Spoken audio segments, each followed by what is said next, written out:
भगवान श्री कहते संस्कार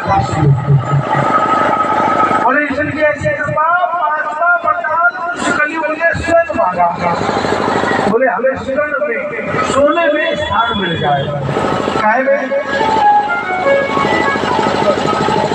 ध्यान से बता। भगवान कृष्ण जी ने गीता में अर्जुन को ज्ञान कराया, जो गीता पढ़ते हैं मालूम, ठीक है ना। गीता में भगवान कहते हैं ये संसार मेरा ही स्वरूप है, ठीक है ना। नंबर 2, जितने संसार में वृक्ष है उन वृक्षों में मैं पीपल हूँ। क्या हूँ? पत्ते पत्ते देवा नाम। पीपल का एक पत्ता देवता है।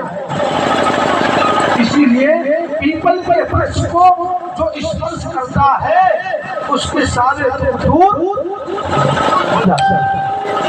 भगवान कहते गीता में चलो मैं स्वतंत्र हूँ। जितनी जगह है उन सबसे मैं स्वतंत्र हूँ। मनुष्यों में मैं ब्राह्मण हूँ और धातुओं में मैं सोना। क्या सोना?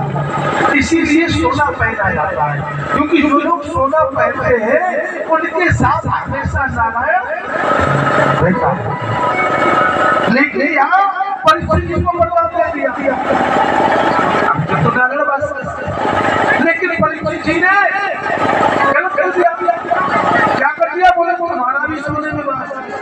अब एक न्याय में भाई साहब तो हमारे होने, लेकिन परीक्षित जी को ज्ञान कराया। क्या ज्ञान कराया? मैं तुम्हें सोने में बांस दे रहा हूँ, फिर कौन सोना है जिसमें तुम्हें रहना है? जो अधर्म से, अन्याय से, अनीति से, ऐसे भी अपराध से धन कमा के लाएगा, उस सोने में कभी तुम्हारा ही बास। और जो लोग धर्म से, कर्म से, न्याय से, विवेक से जो कर्म करके अपना धन कमा के लाएंगे, उसमें हमेशा भगवान हुआ ही को बता दिया। इसीलिए सोना हो जाए तो भी खराब बात, समझ लेते है ना।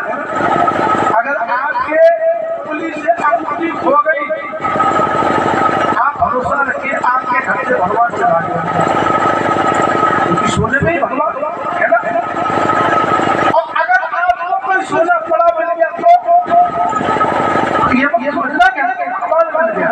नहीं, बाहर होना तो कलियुग मिल गया।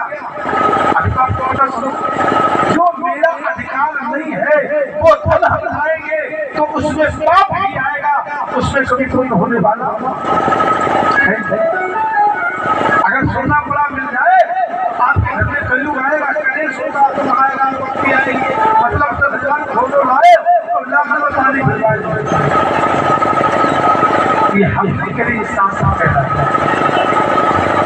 कलयुग को बर्दाश्त किया।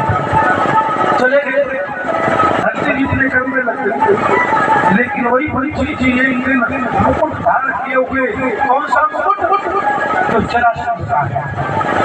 मैंने से निकाला और मुकुट निकाया और निकाल कर चल दिए उसी स्थल कलयुग का उस मुकुट पर वास हो, क्योंकि ये धन इनका नहीं है, ये